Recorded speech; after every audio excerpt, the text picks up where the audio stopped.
did pretty good from 47 to 51, and everybody made money that in 51. That was like going to Las Vegas and you know, hitting the crap table real good. And did you take care of your parents financially after that? Mm-hmm. Always did.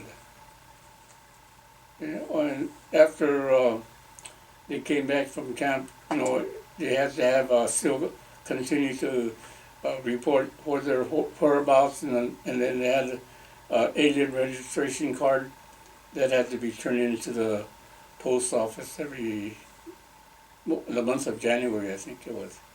And you filled out all that paperwork for your parents? Yeah, I did that.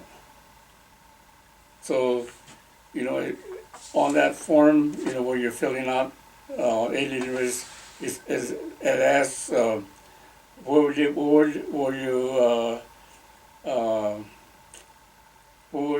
you get inducted, or and when, and so it was December 25th, 1919, and the port of entry was Seattle, Washington. So your parents came back on Christmas Day? Yeah. Wow. They landed in Seattle, Washington. And I wouldn't have known, unless I was filling that out. Did your other brothers help take care of your parents financially as well? Uh, when they got old, they might have, but then they didn't have, they took them to like someone's funeral, or maybe a wedding. I couldn't, I had a family already, but I still dropped a lot of things and took my mom and dad's places.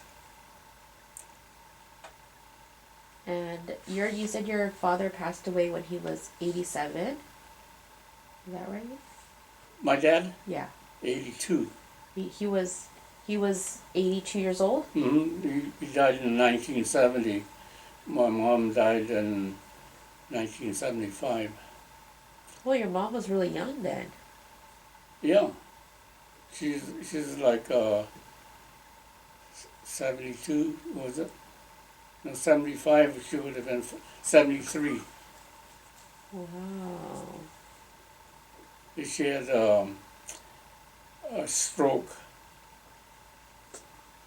And we got her into Cato, and you're supposed to, if you're flat on your back, you're supposed to be on your side a certain amount, and on the other side, nobody turned her, so her lungs filled with water, I guess. She died of pneumonia. Oh no. So,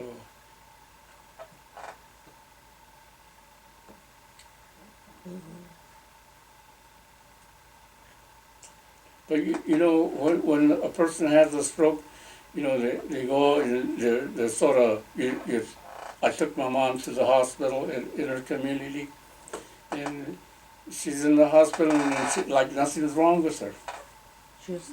And then you take her home, and then she has another seizure, and she can't get up, so she was living by herself then. And so all night long, or early morning, she was outside, and she barely got up to get inside. And I went that morning, and I found out she was okay. She was in bed. Then I left some cauliflower or something that I grew. It might have been that I grew cauliflower at the Hearst Ranch, and I bought you a head of cauliflower. Get up and eat it, and then so she did that. And she was okay? But from then on, I got into another coma, I guess. Can't remember too well, but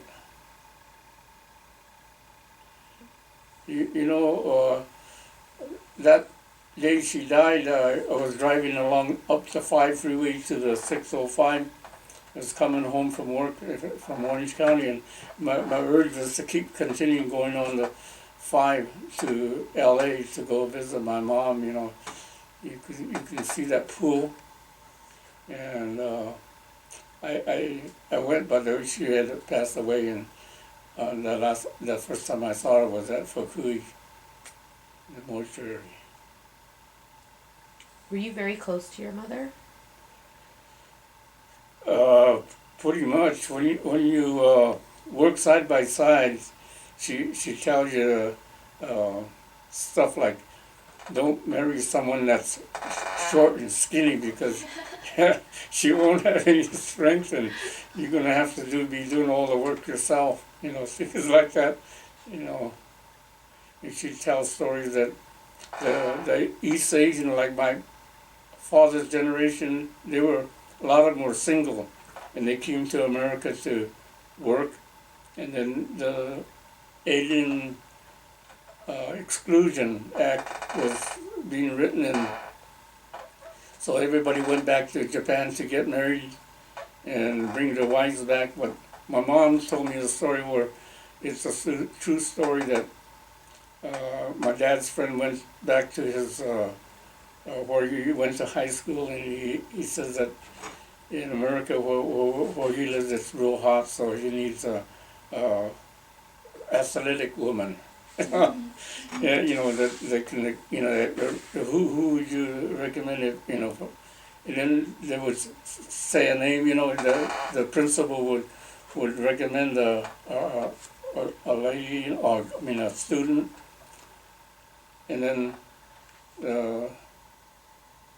he marries her and brings her back, and you look at the name, you know, and you read like get to know the guy that is part of the family, and they're like Sandan and Yondan and Judo, you know, they're all real husky. So the story matches, you know, what my mother said, and she was telling me a lot of stuff like that. So family secrets, I guess she might have told me, but I don't remember everything. Did you guys have a lot of family gatherings? Like what? Yeah, did you know that because we had produce on the sale right after camp. You know, we were selling produce on the 99. That we had cash money, so if we have company, I used to get in the car and go buy porterhouse steaks. You know, it used to be T-bone, but the T-bones grew to porterhouse steaks, and we used to either fry them in a frying pan, but later on we got barbecue and barbecued them. But one of the things I thought I learned from other my friends was that to make your family comfortable is you have to have color TV. They said. So when color was just coming out around in the mid-50s, you know, I went and I had extra money anyway, so I thought that I could keep earning what I've been earning, so I dished them out and I bought color TV. For your parents? Yeah, and so that brought my affiliates of those, you know, even the Brian's dad used to come, you know, to watch World of Disney, you know. Wow. So your siblings would all come back home, and then Yeah, you have a lot of. today my eldest is sort of like the caterer, like, but she opens up her house and we have the whole family, you know, get together. Like your grandkids and your kids, Yeah, everybody. yeah.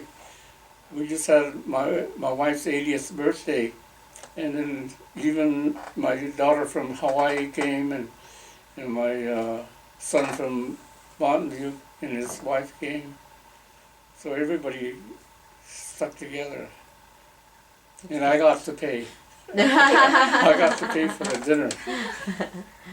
And so you still, like, you're very close to your siblings, and do you think your mother was a part of that, like creating this family, like really instilling like a sense of importance of family for you and Yeah, we still just the part about the home is the only thing that we have hard feelings, but the rest of it is all pretty good.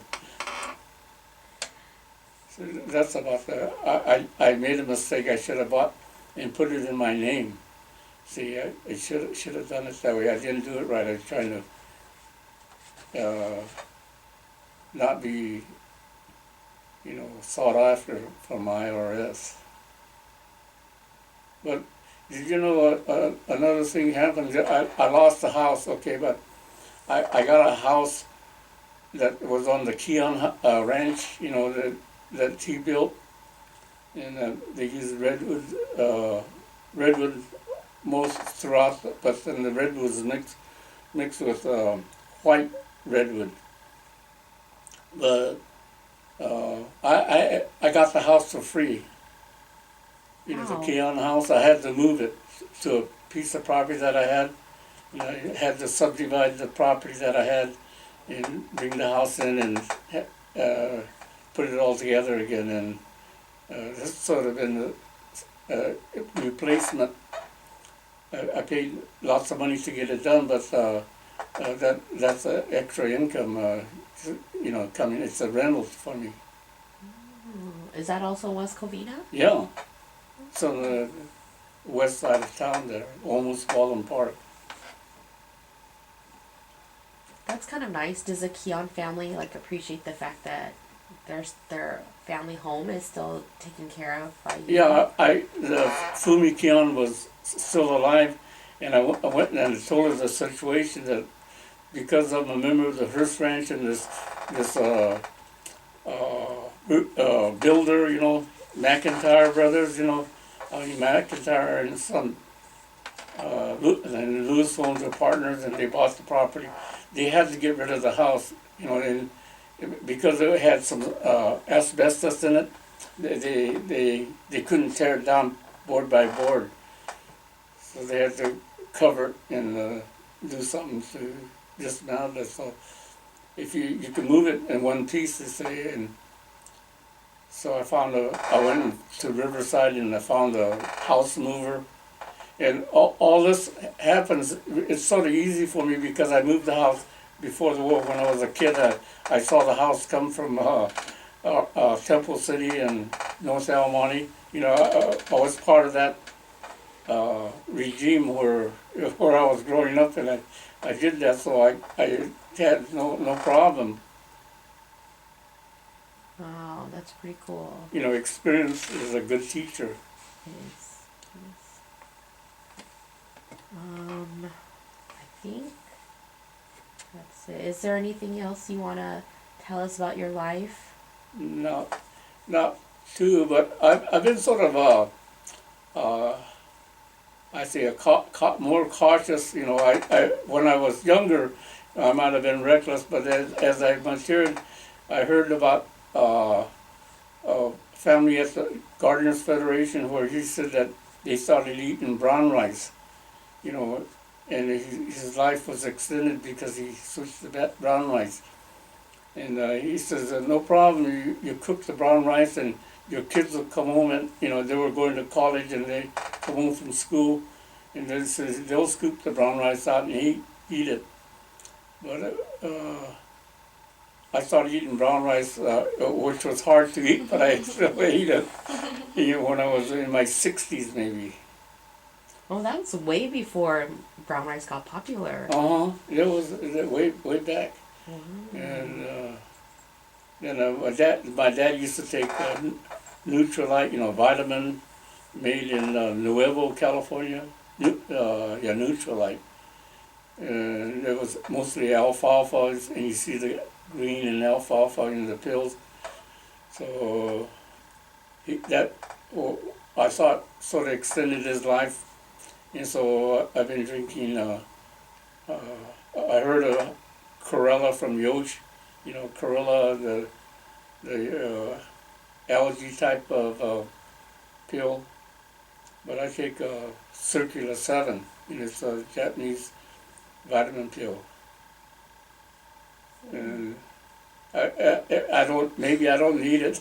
I don't know. Maybe I need it, but I pop them in my mouth and down. So, do you think it's because when you're so close to like nature, working on the land, that like you see the importance of food and health and how it affects your health, and that's why you've chose to live a little healthier lifestyle in terms of your diet. You know, you go to that, you know where the field is. You've seen the field, but you go to work in the morning, say like 8 or 9 o'clock, usually 8 now or 7:30. And then you work and you perspire. Then you, about say 10 o'clock, you take a break. And here comes this, it's like even today the breeze comes there through their,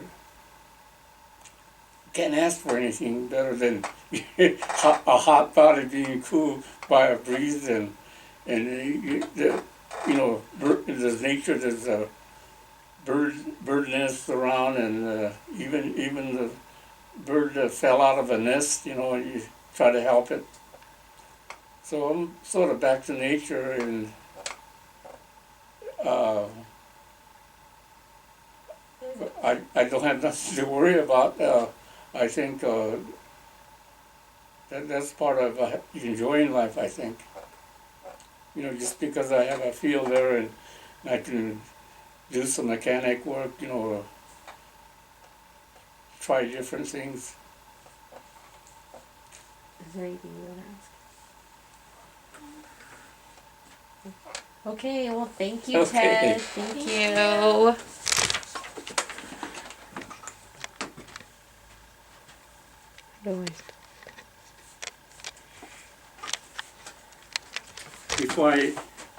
Before I die.